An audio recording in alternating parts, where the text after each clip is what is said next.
वंदे मातरम। कर्मचारी साथियों, कार्यालय निदेशक माध्यमिक शिक्षा राजस्थान बीकानेर की तरफ से अनुकंपात्मक नियुक्ति के संबंध में कुछ महत्वपूर्ण दिशा निर्देश जारी किए गए और बहुत ही इम्पोर्टेंट है, खास करके ऐसे कार्मिक जिनके परिवार में या जो भी कार्मिक है अगर किसी भी कारण से उनका अगर देहांत हो जाता है तो उसके संबंध में उनके परिवार को तुरंत राहत देने के लिए अनुकंपात्मक नियुक्ति का प्रावधान किया गया है। इस संबंध में अनावश्यक जो देरी होती है इसके संबंध में एक लेटर जारी किया गया जिसमें समस्त संभागीय संयुक्त निदेशक, समस्त मुख्य जिला शिक्षा अधिकारी, समस्त जिला शिक्षा अधिकारी और सीबीओ और समस्त पीओ संस्था प्रधान सभी को ये संबोधित किया हुआ है और जिसका विषय है कि अनुकंपात्मक नियुक्ति प्रकरण निस्तारण बाबत। और ये पूरा डिटेल में क्या है और जो बैठक हुई थी अभी 19 तारीख को उसमें क्या निर्णय लिया गया वो भी मैं आपको बताऊंगा। तो इसमें लिखा हुआ है कि उपयुक्त विषयांतर्गत प्रासंगिक पत्र जो लंबित अनुकंपा नियुक्ति प्रकरणों के संबंध में शासन स्तर पर आयोजित बैठक दिनांक 19/3 को बैठक कार्रवाई का विवरण है। बैठक कार्रवाई विवरण की प्रति संलग्न कर निर्देशित किया जाता है कि शासन द्वारा अनुकंपात्मक नियुक्ति प्रकरणों के त्वरित निस्तारण के संबंध में जारी निर्देशों की अक्षरशः पालना सुनिश्चित कराएं, यानी इसमें देरी नहीं की जाए और ऐसे प्रकरणों में विभाग स्तर पर लापरवाही या विलंब को भविष्य में गंभीरता से लिया जाएगा। तो कोशिश ये करें कि किसी भी स्तर पे इसमें विलंब नहीं हो, खास करके शुरुआती स्तर पे जो भी प्रकरण वगैरह है उसको यथासंभव फॉरवर्ड किया जाए।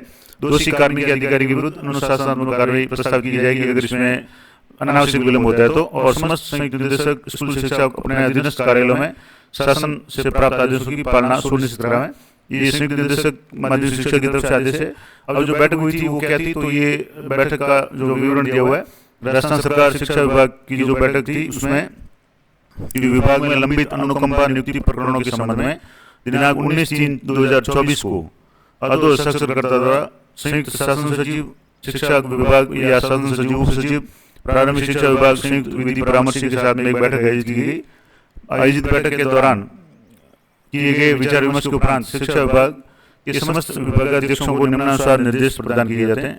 क्या क्या इंपॉर्टेंट बातें हैं, तो सबसे पहली बात तो कि कार्मिक की मृत्यु के समय पात्र आश्रित को यथाशीघ्र नियुक्ति देने के संबंध में त्वरित कार्रवाई करावें। यानी कोई भी अगर मान लो किसी कार्मिक की सेवा के दौरान मृत्यु हो जाती है और उसके लिए अगर उसके परिवार के कुछ सदस्य पात्र है तो उसको आश्रित को यथाशीघ्र नौकरी का प्रदान की जाए और कार्मिक की मृत्यु की दिनांक से 90 दिन के भीतर यानी 3 माह के अंदर है वो पात्र व्यक्ति को अनुकंपात्मक नियुक्ति दिए जाने तो आवेदन प्रस्तुत करने की कार्रवाई कराया जाना सुनिश्चित करावे।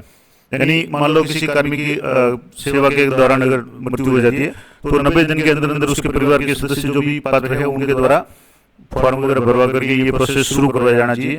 क्योंकि कई बार नियमों की अनभिज्ञता, कई जानकार लोग जो कर्मचारी की मृत्यु के बाद उस परिवार में लोग अनभिज्ञ होते हैं। इसके अलावा कठिन पारिवारिक परिस्थितियों के कारण कई बार लोग इतने परेशान हो जाते हैं किसी कार्मिक मृत्यु या व्यक्ति के कारण कि उनको ये काम याद नहीं आ रहता है। तो उस समय ऐसी स्थिति में आश्रित समय पे आवेदन नहीं कर पाते हैं। अतः संबंधित अधिकारियों की, खास करके जो डीडीओ वगैरह जो भी है जिस कार्मिक जिस विभाग से संबंधित था, उनकी ये जिम्मेदारी है कि सभी कार्मिक जिनकी सेवा में मृत्यु हुई है और पात्रता है, यानी उनके अनुकंपा नियुक्ति की पात्रता है, तो उनके पति पत्नी या आश्रित जो भी है उनसे संपर्क करके स्वतः ही आवेदन करवाया जाए, यानी यथाशीघ्र उनसे आवेदन है वो करवाया जाए और 90 दिन के अंदर आवेदन करवाया जाए।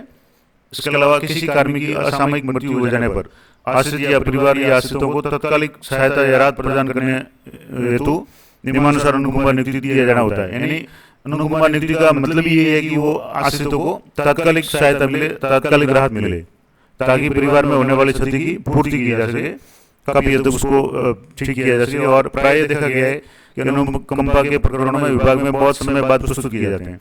कई बार होता है कि जैसे 90 दिन की अवधि के बाद में प्रस्तुत किए जाते हैं और जिससे विभाग पे अनावश्यक दबाव होता है। और इस प्रकार के लंबित प्रकरणों में जो कार्मिक की मृत्यु होने की दिनांक से 3 वर्ष तक के प्रकरण ही शिथिलता हेतु भिजवाएं, यानी कई बार साल भर से ज्यादा समय हो जाता है तो उस समय थोड़ी सी समस्या होती है। तो ऐसा भी अगर मान लो कोई प्रकरण है तो 3 साल तक के प्रकरण है वही भिजवाए और 3 साल के बाद के जो भी प्रकरण है जिसमें माननीय सर्वोच्च न्यायालय द्वारा एक उमेश कुमार नागपाल बनाम हरियाणा राज्य और माननीय उच्च न्यायालय की सिविल अपील संख्या जो भी दी हुई इसमें फर्टिलाइजेशन केमिकल ट्रावनकोर बनाम अनुश्री में पारित एक निर्णय था और जिसमें लिखा हुआ है कि अनुकंपा नियुक्ति कार्मिक की मृत्यु के समय उसके परिवार पर तुरंत होने वाले संकट से उबरने के लिए प्रदान की जाती है। यानी अनुकंपा नियुक्ति का मतलब ये है कि उस व्यक्ति के परिवार को राहत दी जाए, संकट से उबरने में सहायता की जाए, ना कि उसकी मृत्यु के कई वर्षों पश्चात अनुकंपा नियुक्ति हेतु आवेदन करने पर। यानी बहुत साल बाद में उसका अगर कोई परिवार के सदस्य को नौकरी मिलती है तो उसका कोई मतलब नहीं है।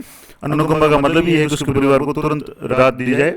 और सिविल अपील संख्या मध्य प्रदेश बनाम राज्य आशीष अवस्थी में ये भी एक निर्णय पारित किया गया था कि मृतक आश्रित अनुकंपात्मक नियुक्ति हेतु आवेदन कार्मिक की मृत्यु के समय प्रचलित नियमों के तहत कर सकता है। यानी कार्मिक जिस समय मृत्यु हुई थी उस समय जो नियम थे उसी नियम के तहत कर सकता है, उसी के अनुसार कार्रवाई किया जाना सुनिश्चित करें।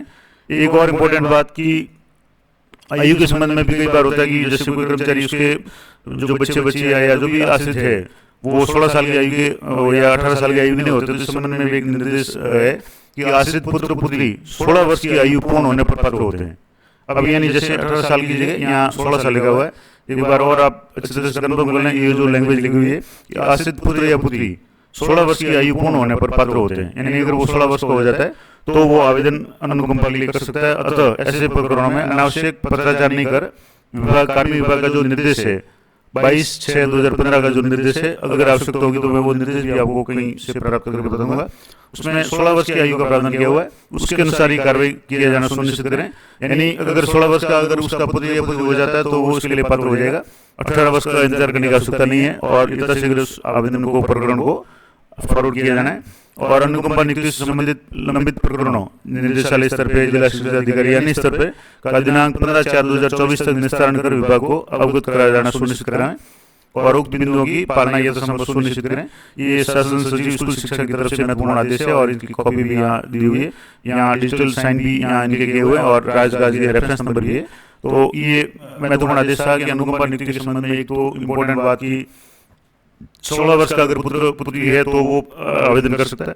इसके अलावा यथाशीघ्र 90 दिन के अंदर अंदर आवेदन करें और यथाशीघ्र इस काम को निपटाया जाना। और वर्तमान में इस संबंध में काफी अच्छी प्रोग्रेस है कि बहुत ही जल्दी परिवार को राहत दी जा रही है और 2-3 महीने के अंदर अंदर यानी आवेदन करने के महीने या 2 महीने के अंदर अंदर ही सारी प्रक्रिया पूरी होकर के अनुकंपा नियुक्ति के आदेश से वो जारी हो रहे हैं।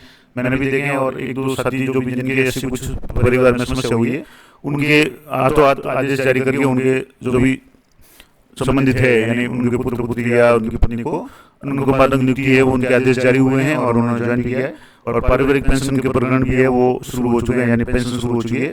तो इस संबंध में महत्वपूर्ण अपडेट थी ये बैठक कार्रवाई की जो विवरण था शिक्षा विभाग की तरफ से। आशा करता हूँ ये जानकारी आप लोगों को रहेगी।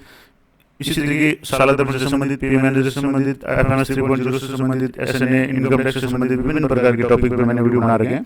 तो एक बार चैनल पर विजिट जरूर करें और वीडियो या जानकारी अच्छी लगे तो अधिक से अधिक साथियों के साथ में शेयर करें, लाइक करें। तो मिलते हैं नेक्स्ट वीडियो में, तब तक जय हिंद जय